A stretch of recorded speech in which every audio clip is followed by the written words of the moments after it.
Hi Team Rerun, Coach Alexa here.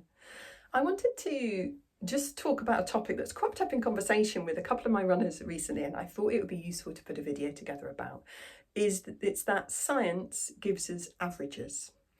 So this is for kind of all science, for medical science. So it's been a particular problem for women in the past because a lot of drug development has been done on men because they are less unpredictable from a hormone fluctuation point of view. So it's easier to get consistent and clearer results.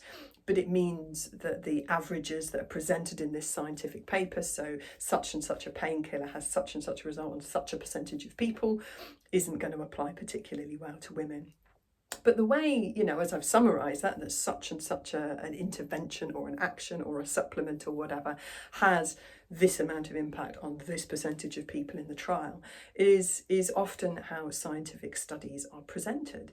So they give an average, right? For the average person, it's like this intervention or this pill or this supplement or this training program or this heart rate zone is likely to fit a proportion of people.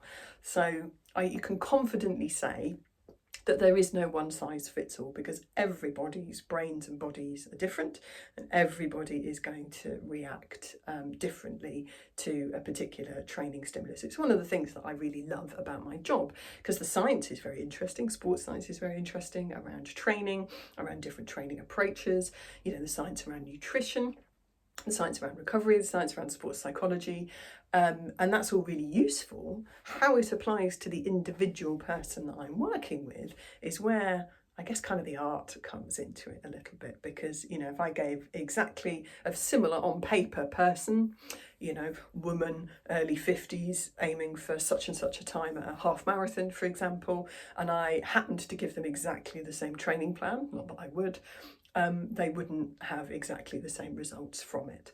So nobody is average. We're all special and wonderful, aren't we? We kind of knew that already, didn't we? But it's interesting when you're looking at the results of these scientific studies that they do give us that average, and that is useful. At a population basis, a noticeable percentage of people will see an improvement or a benefit from a different style of training, or, as I say, a different type of painkiller or a nutritional supplement, whatever it might be that they're studying.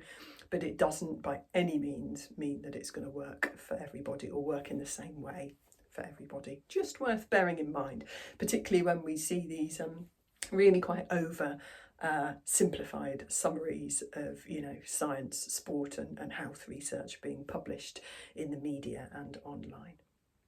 Food for thought. Happy running.